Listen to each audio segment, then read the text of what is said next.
Welcome back, welcome back, welcome back to science. All right, so today we're talking about white blood cells, also called leukocytes as well as WBCs. So, the purpose of leukocytes ultimately is to protect against disease. Leukocytes have a limited lifespan, and so we're always going to be making more, and we're using the bone marrow to make that. So, these are going to be produced in red bone marrow. However, um, they're going to be under hormonal controls, and that's going to be things like interleukin and colony stimulating factors. As mentioned, there are five different types of white blood cells. Those are in two categories, and so one category are going to be the granulocytes. If you look in the cytoplasm, you're going to see things that kind of look like grains of sand, making those the granulocytes. And you have those that don't have that, and those are going to be called the agranulocytes. The letter A preceding a word negates what that word says. So we have aerobic is with oxygen, and aerobic is referring to without. So if you look at something like a granulocyte, that's going to be with the grain. We're just going to call it generic that. And a granulocyte is without. So if you look at the granulocytes, that's where we find bin. And so that is not by the numeric value, that is just by an acronym to remember it. By numeric value, it's going to be the neutrophils, eosinophils, and basophils. Basophils are going to be really, really rare by concentration, by percentage. Agranulocytes, you're going to have two different types, and that's going to be the lymphocytes and the monocytes in that order. So the function of white blood cells. Diapedesis is going to be when white blood cells are going to squeeze through a capillary vessel. And so they're going to leave the actual blood vessel. So you think of your arteries and veins where you have all this blood flowing, they actually can leave and go through the vessel. So if you think of your vessels as dilating and becoming open, this movement moving through that process is going to be this diapedesis. Let's talk about some other things that may be involved in that, and that is cellular adhesion molecules. Sometimes this is abbreviated to CAM. And so these are proteins that are going to direct the leukocytes to the injured site. And you may think, like, how does it know where to go? Well, there's certain proteins that at injury, when it's exposed to this is going to have some kind of like positive chemotaxis to where it knows, because like we hear and we smell, and we can even go as far as talking about sight, we know where to go based on these signals, these cues. In a world where there's these chemicals as the way to talk and as the way to listen, these cellular adhesion molecules are the things that are going to be key at identifying, like, hey, we have an injury over here, and then we have the vessel dilation, we have the movement out to where those cams are. So at that cam, you have typically the involvement of our white blood cells, and that's going to be through a process of phagocytosis. Phago refers to solid or eating, and cytosis translates to cell eating. So these are cells that are eaters. They're going to consume things. And you may like, what do cells eat? Well, let's bacteria, other damaged cells, things that aren't supposed to be there. And we're going to really trigger the things like the neutrophils and the monocytes. They're going to be most mobile and active phagocytes. Once again, if you're just working on your recall, these are the agranulocytes. At the point of injury, there's going to have the inflammatory response. Now, inflammatory response, we know we have rubor, tulor, color, and dolor. We're going to have the redness, we're going to have swelling, we're going to have heat, we're going to have pain. All of those things are going to be related to the blood and blood vessels. And so the reaction that restricts the spread of infection is going to be promoted by basophils. So they do have a purpose. And they're going to secrete something called heparin and histamine. You may have heard of heparin. This is a blood thinner. Um, and histamines are going to cause vasodilation. And you may be like, what? You're talking about allergies? Wait, you're not too far off. I mean, think of this. An antihistamine causes your nose to stop running, whenever it's being responding to some kind of allergen in the environment. And that has to do with vasodilation. The vasodilation, the leakiness of those cells are causing those goblet cells and those columnar epithelial that's in our nose to release some of that mucus that's catching that using the polar interactions as a sliding down or swallowing, and it's going to our esophagus instead of through our airways, and getting into our lungs and causing all kinds of secondary problems. And so it's a good thing. So beta cells are going to be secreting heparin and histamine. This is going to be involved in the swelling and the increased capillary permeability. So the increased capillary permeability means that these tiny vessels, capillaries are one red blood cell wide essentially. They're going to get wider. And so them getting wider, well, this is the tunnel which they're going down. But if you look at the side of the tunnel, you can see that opening that's there, and these cells can actually travel through. Positive chemotaxis of the white blood cells are going to go to the site, and these chemicals are going to be released by the damaged cells. And it's basically that damsel in distress, but that's that chemical spoken from that cell because that's their language. And they're saying, hey, over here, we got a problem, please help. And we have positive chemotaxis. Positive means towards, chemo is referring to a chemical, taxis is the movement to or away from a response. So positive chemotaxis, it's a sentence saying like, hey, it's going to move towards the cell. So here we have a leukocyte moving through. This is diapedesis, that we have it moving through and out into outside of the vessel, and that's okay. And it's actually a really good thing. We can take a look at this, a splinter. This looks like a giant steak, like Dracula, beware. But this is a splinter. Of course, we're zooming up, and we can see that the layers of our skin, the epidermis that's there, we can see the basal membrane. We can go a little bit further and get to the dermis, that is here, and we can see in the dermis we have vascularization, lots of blood flow, and we have broken, and so we have bleeding at the site. Where you have this break, if you zoomed in on this, you're going to find the injury, and notice that we're bleeding, and that bleeding eventually stops. We're going to have clotting mechanisms that are going to be working here with that fibrogenin. We're also going to have vascular spasms that are going to cut off the flow too. There's so many cool things that's going on. Plus, you have these microbes shown in green that are here on that splinter that like are not welcome. And so we're going to have our lymphocytes and our monocytes, those main phagocytic cells that are going to start nomming on all of that, just consuming it to get rid of them. So let's take a look at bin. But instead of talking about bin, we're going to go with NEB because neutrophils are going to be the most common of all of our white blood cells. And so we'll start here. So BN are going to be our granulocytes. So the eosinophils are going to be granulocytes. And as we get to our basophils, those are also going to be granulocytes. But here we are with the granulocytes. If you looked at them, light purple granules, and there's a certain kind of acid-base stain that's going to cause it to have certain colors when you stain it. They're going to have a lobed nucleus with 2 to 5 sections. So we can see that 2 to 5 sections that are there. All right, these are the first to arrive at infection site. They are our strongest phagocytes. Once again, they're going to be 54 to 70% of leukocytes, white blood cells, are going to be this. When you have a bacterial infection, they're going to be higher in number.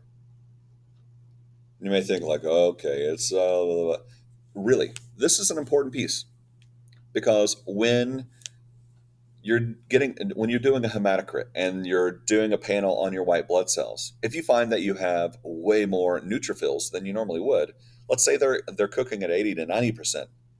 This is tell the person that's reading that like, hey, they got a bacterial infection. Let's give them an antibiotic. So they can just do a blood draw on you and like, oh, we got a spike. It looks like we were dealing with an infection. Let's give them an antibiotic. So they don't have to find the bacteria necessarily per se to know that you're fighting a bacteria. And bacteria, they're quite small. And so instead of wondering where that mystery is, like, hey, this things aren't right. You've got some swollen lymph nodes. What's going on here? Let's do a blood draw and take a look at what we got going on with our white blood cells. And sure enough, this 80 to 90%, we definitely have a bacterial infection. Give them an antibiotic. All right, eosinophils. And I know you're like, wait, what? Yeah, wait, you just wait. So granulocytes, of course, they're going to have grains.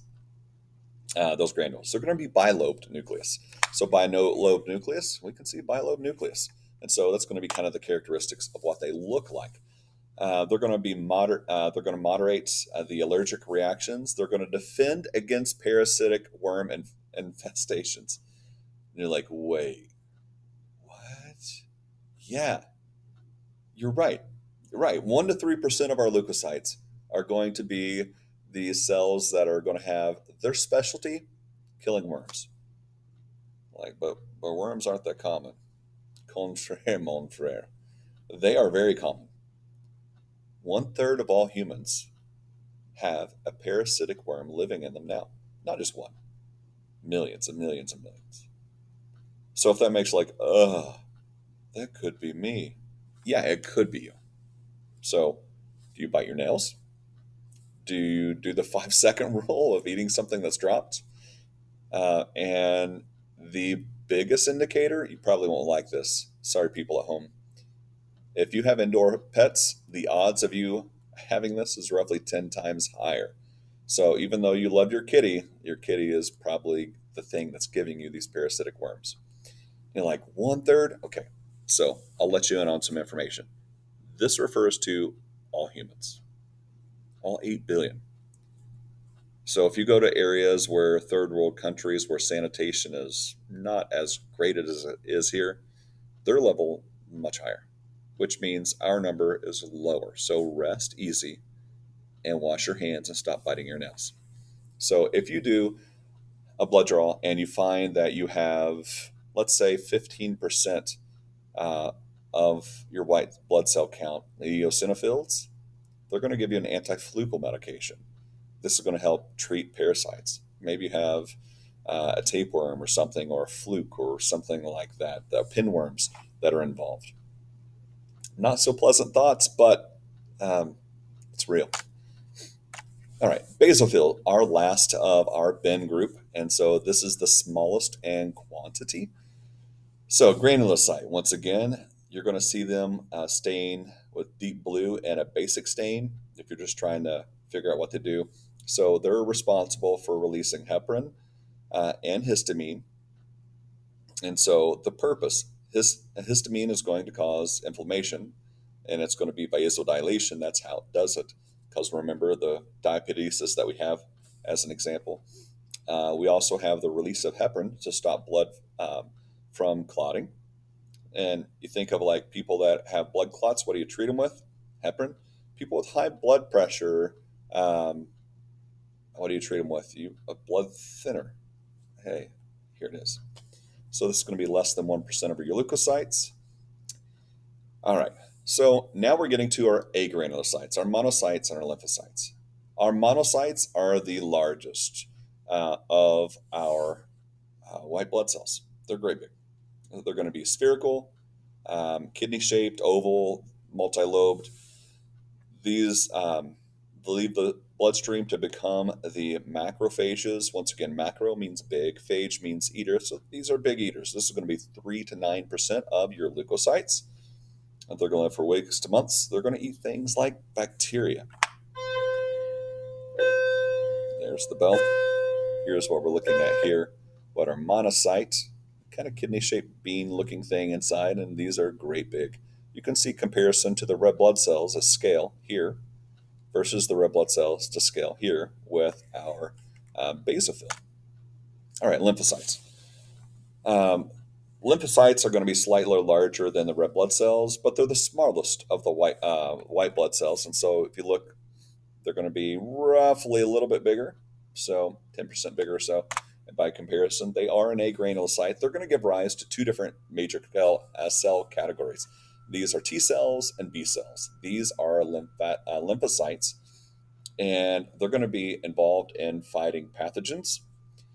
So B cells produce antibodies. You take the B of the B cell and the B of antibody and put those together. T cells are not going to work that way. They're going to have a cell mediated response. This is going to be 25 to 33% of leukocytes and they may live for years and years and years, which is going to be really helpful because these are going to be involved in our memory cells when it comes to when we've been exposed to something, let's say chicken pox, and that pox, that varicella virus that's there, that's going to be there's going to be memory cells that are going to allow you to remember if you've seen it before. So if you see it again, it's the same thing with vaccinations. Um, you're able to develop and mount a response instantly instead of starting from scratch, which takes a little bit of time to develop the response, and then we can effectively treat. So the benefit of being vaccinated, as well as the benefit of having previous exposure, is that you can solve this riddle pretty fast. You oftentimes don't even have physical symptoms as a result of having the pre exposure. Here's the lymphocyte, as we saw. All right, so white blood cell count. And if you're looking, it's way fewer. Remember that we are looking at as many as 6.1 million red blood cells. And here we are looking at a white blood cell count. It's going to be from 3,500 to 10,500, a wide range. The generation of this, if you have a higher count, it's going to be called leukocytosis. This occurs when you have acute infections, vigorous exercise, or great loss of body fluids. The percentages are going to be off. Leukopenia. The word penia refers to lower concentration, and so leukopenia, if you're learning these medical terminology words, are handy because they're like, hey, they have low white blood cell count. You look like you knew something, and really you just translated it. So things that cause leukopenia are things like typhoid fever, and we don't have as much typhoid here, but it's still something that's out there. It's prevalent. And third world countries, you get a lot of these oddities that you tend to see squanched in bigger developed countries that have more better utilities and hospitals, as well as vaccination schedules. All right, you would see leukopenia sometimes from flu, measles, mumps, chickenpox, AIDS, and this is the autoimmune deficiency syndrome, polio, anemia, different differential white blood cell counts. Those are the percentages of the different ones, and so this is going to be useful for identifying different diseases. So the percentages can tell you a little bit. So neutrophils increase during bacterial infection. We already talked about that. And helper T cells are going to decrease in HIV infection. So if you're doing a blood draw and looking at your white blood cell counts, you can find that, let's say that you have very low amount of helper T cells. That's what HIV is going to target. And so when that count is really low, it's going to be like, all right, let's check for this virus to see if it's involved. So elevated lymphocytes, hairy cell leukemia, whooping cough, mononucleosis. So when somebody has mono, that's the one that I hear quite a bit. Whooping cough is not out of the question. Elevated eosinophils, we identified with worm infections. You have some allergic reaction with this. Elevated monocytes, typhoid fever, malaria, tuberculosis. So let's say you come back from a missions trip to Africa and you're not feeling well, and they take a look and you have low amounts of monocytes. That's weird. What would that indicate? Could be malaria. That Plasmodium protist has made its way to cause you to have a malarial condition. So elevated neutrophils, bacterial infections. That's pretty obvious. And low helper T cells, we have that with AIDS. All right, so leukemia. This is one you hear about quite a bit. This is cancer of the white blood cells. This is classified by speed of onset. So the different types, you have acute, you have chronic. Acute is going to be pretty sudden. It's like immediate. Chronic is where it's going to be a slow and can be undetected for months to even years. The different types, there's going to be lymphoid and myeloid.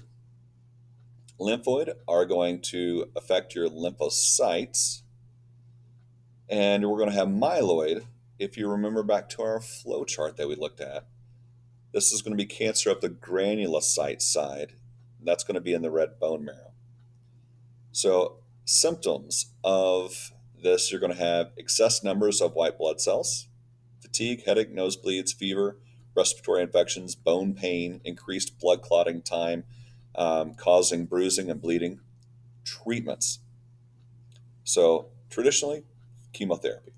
That is usually taking a poison and you're killing actively dividing cells, hoping to get them too. Drugs that target specific enzymes are getting better at treating cancer. That's something that's starting to be used. You can also have bone marrow or stem cell transplants, and diagnosis is getting better, and treatments are getting more precise. All right, let's talk a couple slides on the thrombocytes. These are your platelets. They're going to be involved in blood clotting, and so they're going to be part of this clotting factor. So these are cytoplasmic fragments. They're going to be parts of what was a megakaryocyte. And if you remember back to our flow chart, looking from our hemocytoblast, we know that that's going to be coming from that. So the hormone thrombopoietin, I'm glad you guys are starting to draw satisfaction from these names because they make sense. They're telling you about it. So you're starting to learn the language. So thrombo is the thrombocyte. Poietin is the generation of. It's the hormone that's telling you like to make the thrombocytes. This is going to cause the breakdown of the hemocytoblast to become the megakaryocyte, and the megakaryocytes are going to be broken down into pieces, becoming the thrombocytes. They lack a nucleus, and they're pretty small, about half the size of a red blood cell. If you went by count, you're going to have 150,000 to 400,000 in blood. So thrombocytosis is when you have too many. Thrombocytopenia is when you have too few. All right. So helping in hematostasis, the stopping of bleeding is what they're going to be do. So a damaged blood vessel, they're going to be involved. They're going to help stick to the areas that are broken. They're going to form like this primitive type of clot. They're going to release serotonin. And this is going to cause the smooth muscle in that area. Once again, blood vessel walls are made of smooth muscle. And so it's going to cause this area to constrict. And when it constricts and closes off, it's going to cause the blood flow to that region where it was bleeding out, just flowing like a water hose. It's going to cause that capillary to squeeze, closing it. And so that vascular constriction is going to cause lack of blood flow. All right, here is an overview of the cellular components of blood, a great chart with lots of information from the description, the number present, and even the function. All right, guys, this is going to end this section. All right, I'll see you soon.